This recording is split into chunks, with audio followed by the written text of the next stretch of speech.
말씀과 함께하는 따뜻한 오늘 큐티온.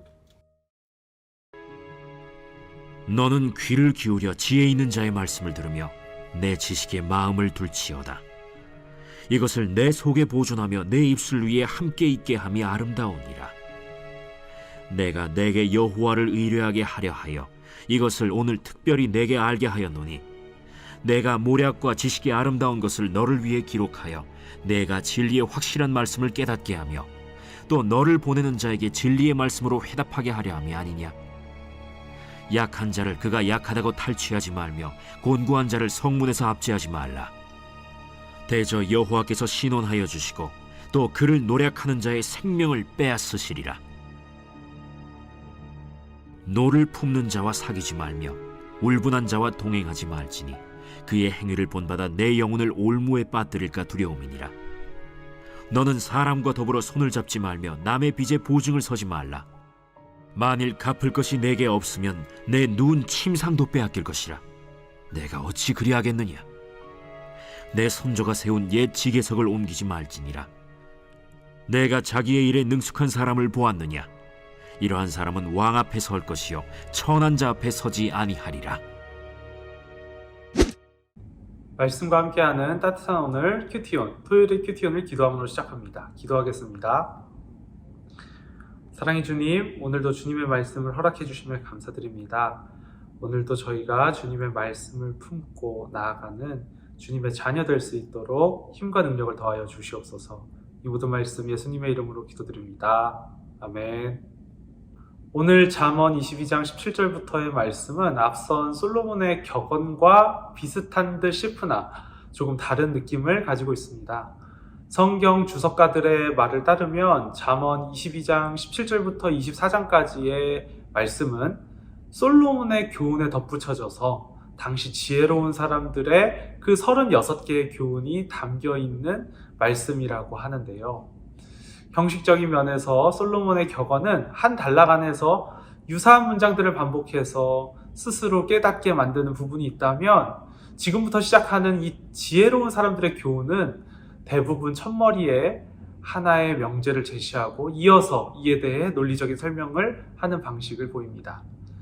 이러한 차이점 외에는 대부분의 성경에 아무런 표시가 없기 때문에 이렇게 정밀하게 꼼꼼하게 보지 않는 이상 다른 점을 알아챌 수는 없습니다. 솔로몬의 잠언인 줄 알고 보았는데 속았다라고 생각하실 필요는 없을 것 같습니다. 우리에게는 솔로몬의 잠언이라 의미가 있는 것이 아닌 하나님이 솔로몬과 솔로몬의 견줄만한 지혜로운 자들의 입술을 통해서 말씀하시는 책으로서 잠언이 의미를 가지고 있기 때문입니다. 저는 오늘 묵상 본문 중에서 지혜로운 사람이 다시 격언을 기록하는 데 있어서 이야기하고 있는 그 시작의 부분을 묵상하게 되었습니다. 오늘 이 지혜로운 사람의 격언은 다시금 우리가 하나님이 주신 이 지혜를 어떻게 받아들이고 다루어야 하는지를 이야기하고 있습니다. 17절과 18절의 말씀을 제가 다시 한번 읽도록 하겠습니다. 너는 귀를 기울여 지혜 있는 자의 말씀을 들으며 내 지식에 마음을 둘지어다.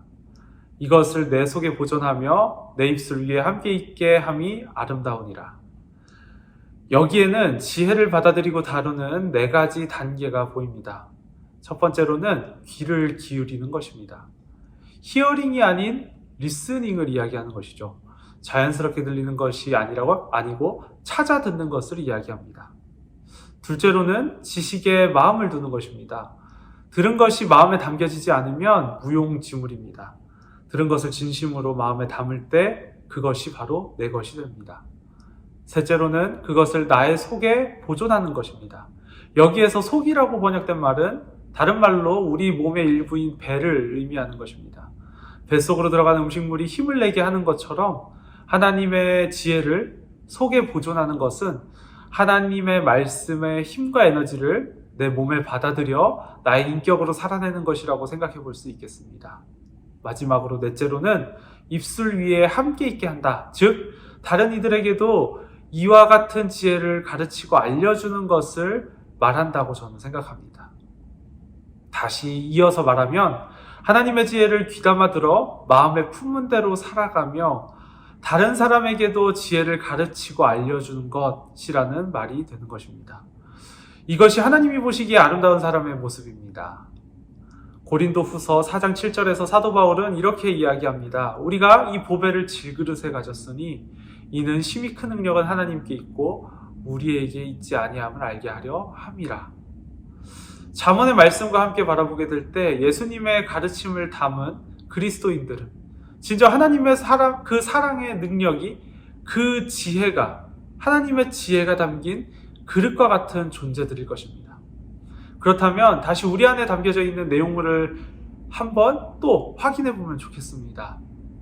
성경에서 이야기하는 바 하나님의 능력이, 하나님의 사랑이, 그 하나님의 지혜가 나의 삶 속에 정말, 우리의 그 안에 정말 담겨져 있는지 다시 한번 바라보면 좋겠습니다. 예수님의 가르침이 담겨져 있어야 하는 그릇에 다른 것이 담겨져 있지는 않은지 바라보고, 만약 다른 것이 담겨져 있다면 우리는 그것을 빼내야 하지 않을까요? 우리는 때때로 말씀을 쉽게 듣고 잊어버리면서도 담지 말고 흘러버려야 될 것은 너무나도 잘 기억하면서 마음에 담아둘 뿐만 아니라 그것을 답습할 때가 있습니다. 말씀에 비추어 나의 삶을 다시 한번 점검하면서 안 좋은 것이 있다면 그것을 빼내고 성경으로, 기도로, 사람으로, 환경으로 말씀하시는 하나님의 음성에 귀 기울이면서 마음에 품어, 그 말씀을 품어 삶을 살아내는 저와 여러분이 될 수 있기를 소망합니다. 오늘의 묵상 문장입니다. 최근 나의 인생 속에는 무엇이 담겨 있었나요? 함께 이 묵상 문장을 생각하시면서 더욱더 깊은 기도의 자리로 나아가도록 하겠습니다. 기도하겠습니다.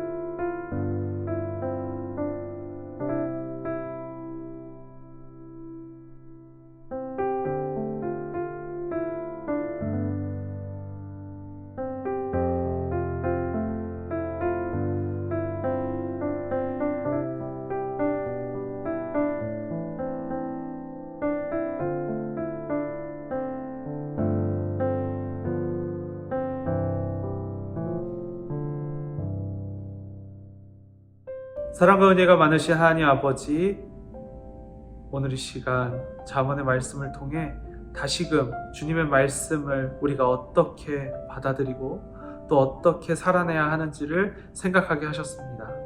주님, 오늘의 이 고민이 우리 삶에 있어서 중요한 고민이 되게 하여 주시고, 이 고민의 끝에서 하나님의 말씀대로 살아가기를 다시 한번 다짐하는 저희가 될 수 있도록 주님 힘과 능력을 더하여 주시옵소서. 이 모든 말씀 예수님의 이름으로 기도드립니다. 아멘.